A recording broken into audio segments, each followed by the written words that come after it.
Good afternoon everyone.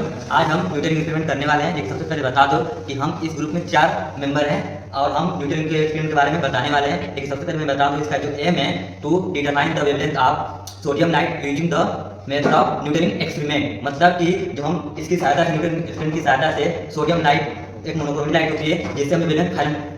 Now I am discussing about the apparatus required for Newton's ring experiment. So this is a sodium lamp, this is a microscope, and there we place a convex lens and a glass plate, and this is a glass plate at a 45-degree angle. Okay, so let us discuss firstly about the sodium lamp. So sodium lamp is a monochromatic light emitting equipment. We use this monochromatic light equipment because we need to find a single wavelength of in this experiment. Okay. So why we place this convex lens? Now we place a contact with the planar convex lens and a glass plate because we need to form a wedge of air through which the interference is happening. Now we discuss about this contact area. Now we are discussing about the MSD and VSD. What about MSD and what about VSD? So there MSD have all these values are in a mm. Okay, this is 10 mm, 20 mm, 30 mm, 40 mm. So if we need to find the least count of this equipment, then we have to measure the minimum reading that we take from this scale. So as we see, there is 1 mm. Okay, so 1 mm from the main scale. Now this 1 mm is connected with a vernier scale. So 1 divided by how many scales are there in a vernier scale? 100. So 1 divided by 100 mm is our least count. Okay. तो जैसा अभी तक हमारे सारे team members ने बता चुका है, ये न्यूटन्स रिंग है। कैसे यहाँ पे हम लोग रिंग्स ऑब्जर्व होती हैं जो कि डार्क फ्रिंजेस की बनती हैं। सबसे पहले हम लोग को ट्रेवलिंग माइक्रोस्कोप से इस ग्लास प्लेट पे थोड़ा सा सेटअप करना होगा जिससे हम लोग को यहाँ पे न्यूटन्स रिंग ऑब्जर्व हो, जिससे हम लोग को न्यूटन्स रिंग दिखे। हम लोग को न्यूटन्स रिंग के सेंटर में यहाँ से देखेंगे तो प्लस मार्क को सेट करना होगा। आइए हम लोग सबसे पहले उसको सेटअप कर लेते हैं। हम लोग सर्कुलर डिवीज़न, यहाँ पे सर्कुलर डिवीज़न लगा हुआ है, सर्कुलर स्केल, इसको हम लोग मूव करेंगे और थोड़ा सा हम लोग रिंग्स को लेफ़्ट और राइट की तरफ देखेंगे। ऑब्जर्व होंगे कुछ पैटर्न्स बनते हुए गोल गोल ऑब्जर्व होंगे, वही न्यूटन्स रिंग है, उसको सेटअप करेंगे।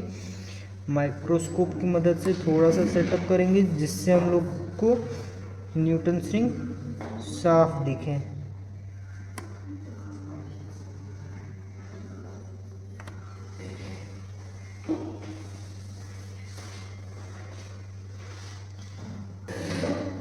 अब देखिए हमारी न्यूटन्स रिंग सेटअप हो चुकी है जो कि कुछ इस प्रकार की दिखती हैं। आके दिखाओ इसमें से।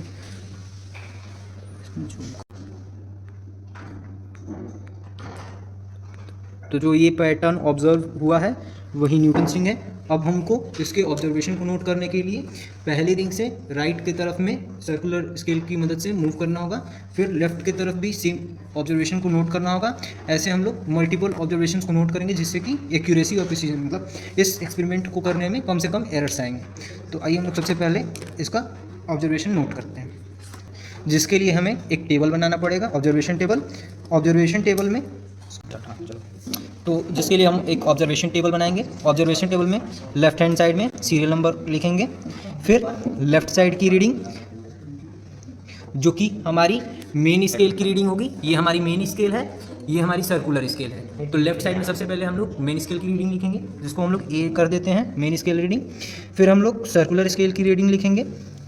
सर्कुलर स्केल की रीडिंग लिखते वक्त हम लोग जितने भी उसके टर्न्स पे आएंगे उसको हम लोग लीस्ट काउंट से मल्टीप्लाई कर देंगे जो कि बी पार्ट हो जाएगा। फिर इसको हम लोग टोटल रीडिंग लेफ्ट साइड की लिखेंगे जो कि होगा ए प्लस बी होगा।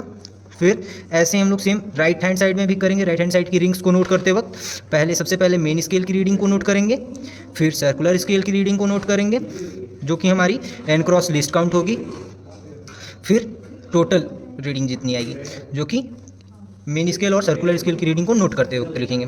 अब हम यहाँ क्या क्या चीज़ों को ध्यान देंगे, जो हमारी रीडिंग है मेन स्केल, सर्कुलर स्केल, ये हमारी एमएम में आएगी। तो इसको हम लोग सेंटीमीटर में कन्वर्ट करके लिख लेंगे। तो हमारी सारी यूनिट्स जो आएंगी वो हमारी सेंटीमीटर में रहेंगी।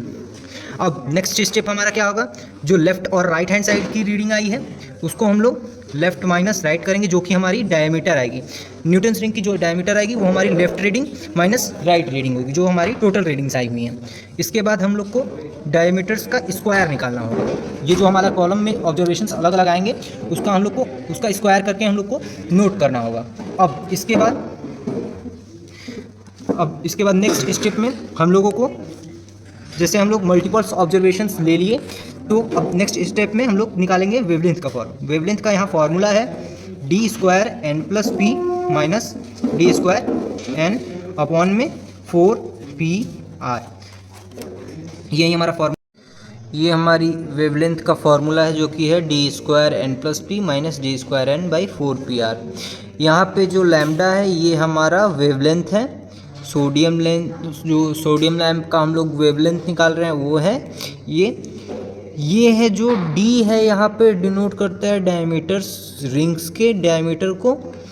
n जो भी हम लोग जिस रिंग का लेंगे, जैसे एक फर्स्ट रिंग का नोट कर रहे हैं या सेकंड रिंग का या थर्ड रिंग का, यहाँ n है 1 2 3 ऐसे चलते रहेंगे जिस रिंग्स का नोट करेंगे। यहाँ r जो है वो है रेडियस ऑफ कर्वेचर ऑफ जो प्लेनो कॉन्वेक्स लेंस है उसका। p जो है ये रिंग्स के बीच के डिफरेंस को बताता है कि किस रिंग्स से किस रिंग्स के बीच का हम लोग डिफरेंस ले रहे हैं। जनरली हम लोग 4 या 8 रिंग्स के बीच का डिफरेंस को लेते हैं, हम लोग यहाँ पे 4 रिंग्स के डिफरेंस को लेंगे। तो अगर हम लोग p अगर 4 है फॉर एग्ज़ाम्पल, तो अगर हम लोग को रीडिंग नोट करनी है, तो अगर हम लोग पहला रिंग्स को ले रहे हैं तो हमारा फॉर्मूला कुछ ऐसा दिखेगा, d² n + p। n first ring है, p 4 है, तो हम लोग को पांचवें रिंग के डायमीटर्स में से पहले रिंग के डायमीटर को माइनस करना होगा। 4 × p की वैल्यू 4 है। यहाँ पे रेडियस ऑफ कर्वेचर की वैल्यू दी हुई है 120 सेंटीमीटर, जो कि प्लेनो कॉन्वेक्स लेंस की है। इस लीस्ट काउंट जो है सर्कुलर स्केल का होता है 0.001 सेंटीमीटर में, तो ये हो गया 00 इतना। और ये चूँकि mm में आया है तो सेंटीमीटर में हो जाएगा 4.3 सेंटीमीटर। टोटलिंग जब करेंगे तो ये होगा 4.311।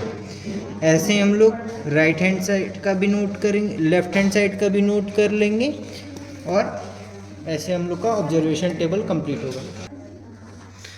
तो हमने मल्टीपल ऑब्जर्वेशंस नोट कर ली डाटास के। यहाँ हम लोगों ने लेफ्ट हैंड साइड का निकाल लिया, यहाँ हम लोग ने राइट हैंड साइड का निकाल लिया। ये हम लोग डायमीटर लेफ्ट माइनस राइट करके निकाल लिया, डायमीटर्स का स्क्वायर निकाल लिया, और हमने यहाँ पे d² n + p और d² n को निकाल लिया, जो कि ज़रूरी है हमारे वेवलेंथ को कैलकुलेट करते वक्त। ठीक है, यहाँ पे डेल्टा लिखा है जो कि p ही है, हमारा 4 रिंग्स के बीच का डिफरेंस है। अब नेक्स्ट चीज़, हाँ चलो, तो अब हमारा आखिरी स्टेप है कैलकुलेशन। कैलकुलेशन में हम लोग या तो अलग अलग हम लोग वेवलेंथ्स निकाल लें और उसका एवरेज ले लें, या तो हम लोग पहले ही ये जो d² n + p - d² है इसका एवरेज ले लें और एक कॉमन सा वेवलेंथ निकालें। दोनों से हम लोग के आंसर्स लगभग सेम आएंगे। तो हमने ये जो d² n + p - d² n है इसका हम लोग ने एवरेज वैल्यू ले लिया है। फिर हमने ये जो फॉर्मूला है वेवलेंथ का, लैम्डा बराबर d² n + p - d² n / 4pr, इसमें वैल्यू रखा है। तो हम लोग का जो वेवलेंथ आ रहा है वो आ रहा है 5359.625 एंगस्ट्रॉम। ये हम लोग का वैल्यू आया है। अब जो कि हमारा रिजल्ट हो गया, हम लोगों ने सोडियम लैंप की मदद से न्यूटन रिंग का वेवलेंथ फाइंड कर लिया। अब हम लोग यहाँ से अब हम लोग परसेंटेज एरर कैलकुलेट करेंगे, जो कि होता है स्टैंडर्ड वैल्यू में से जो हम लोग एक्सपेरिमेंटल वैल्यू निकाले हैं उसको डिवाइडेड बाय स्टैंडर्ड वैल्यू करेंगे इंटू 100 करेंगे, तो हमारी परसेंटेज एरर आ जाएगी। स्टैंडर्ड वैल्यू जो होती है न्यूटन्स रिंग की वो होती है 5893, उसमें से हमारी जो एक्सपेरिमेंटल वैल्यू आई है वो आई है 5359.6, उसको माइनस करके डिवाइड करेंगे तो हमारी परसेंटेज एरर आ रही है 9.09%। इस एक्सपेरिमेंट को करते समय कुछ हम लोग को प्रिकॉशंस, कुछ सावधानियां बरतनी चाहिए, जैसे कि जो ग्लास प्लेट है और लेंस है उसको साफ़ रखना चाहिए, नहीं तो न्यूटन्स रिंग जो है वो साफ़ नहीं दिखेंगी। लेंस को हमेशा मतलब सेट करते वक्त ध्यान रखना चाहिए कि उस पर कोई डस्ट पार्टिकल्स ना ही हों, क्रैक्स ना हो, ये सब चीज़ें। फिर हम लोग को इसका ध्यान रखते हुए start. Everyone, thank you for watching. I hope कि आपको ये एक्सपीरियंस समझ में आया होगा हम लोगों के द्वारा। Thank you.